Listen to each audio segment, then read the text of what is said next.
हमारे एक press video पर आपका स्वागत है। दोस्तों, आज मैं आपके लिए लेकर आया हूँ महाराणा प्रताप के उस इतिहास के बारे में जो लोग काफी कम जानते होंगे।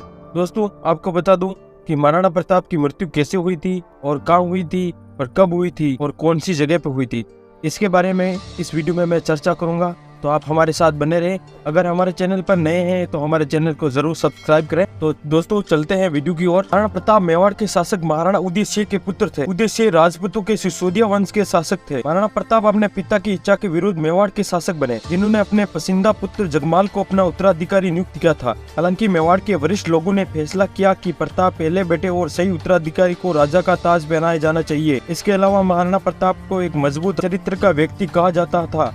वे कहीं अधिक बहादुर और शूरवीर थे। उनकी दयालु और अन्यायपूर्ण निर्णय लेने की क्षमता ने उनके शत्रुओं का दिल जीत लिया। वे भारत का एकमात्र शासक है जिसने मुगल शासन से हार नहीं मानी और इसके लिए वे आज तक देश के प्रसिद्ध शासक हैं। दोस्तों, वीर विनोद मेवाड़ के इतिहास के प्रमुख स्रोतों में से एक हैं। कविराज श्यामल द्वारा लिखित इस ग्रंथ के अनुसार महाराणा प्रताप की मृत्यु 19 जनवरी 1597 को हुई थी। महाराणा प्रताप ने अपने जीवन का अंतिम समय चावड़ में बिताया, जो वर्तमान में राजस्थान के उदयपुर जिले में है और बंडोली चावड़ से 1 से 2 मील की दूरी पर एक गांव है। इसी बंडोली गांव में नदी के किनारे महाराणा प्रताप का अंतिम संस्कार किया गया था और इस स्थान पर महाराणा प्रताप की छतरी नामक स्मारक है। जिस दिन महाराणा प्रताप की मृत्यु हुई उस दिन वे बहुत दुखी थे और उनके आसपास उनके सामंत बैठे थे। वे जागीरदार जो महाराणा प्रताप के विकट समय में भी उनके साथ थे और अब महाराणा प्रताप के अंतिम दिनों में भी उनके पास बैठे थे। सभी सामंत महाराणा प्रताप को बहुत दुखी और पीड़ा में देख रहे थे।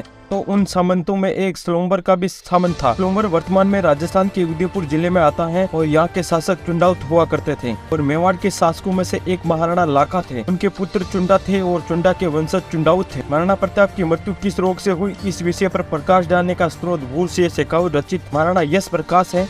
उन्होंने लिखा है कि ईश्वर की माया भी अपार है। वे वीर जो मुसलमानों से लड़ते हुए कभी घायल नहीं हुए, वे वीर जिसने अपनी तलवार से अनेक योद्धाओं को मृत्यु सियाओं पर सुला दिया, आज खुद के धनुष से घायल हो गया। इन पंक्तियों का अर्थ यह है कि जब महाराणा प्रताप शेर का शिकार करने जा रहे थे और जब उन्होंने अपना धनुष खींचा तो वे अपने ही धनुष से बुरी तरह घायल हो गए। कुछ ही दिनों वे गाँव बहुत बड़ा हो गया और इसके कारण महाराणा प्रताप काफी समय तक बीमार रहे। कुछ ही दिनों में गांव बहुत बड़ा हो गया और इसके कारण महाराणा प्रताप काफी समय तक बीमार रहे। अंत में 19 जनवरी 1597 को महाराणा प्रताप ने अपने प्राण त्याग दिए। जब अकबर को महाराणा प्रताप की मृत्यु का समाचार मिला तो वह बहुत ही दुखी हुआ। अकबर की इस प्रतिक्रिया को देखकर मुगल दरबार में लोग भी बहुत हैरान हुए। अकबर ने दांतों तले जीभ दबा ली और लंबी सांस ली और बेदम आंसू टपक पड़े। दांतों तले जीभ दबाने का अर्थ है कि अकबर को बड़ा आश्चर्य हुआ। अकबर को हमेशा इस बात का मलाल रहा था कि जहाँ बड़े बड़े राजाओं और रियासत ने मुगल शासक अकबर की दीनता स्वीकार कर ली थी, वहीं इसके विपरीत महाराणा प्रताप ने कभी भी अकबर की दीनता स्वीकार नहीं की। तो इस तरह से महाराणा प्रताप को किसी ने नहीं मारा था, वे अपने ही धनुष से घायल होकर इस दुनिया को अलविदा किए गए।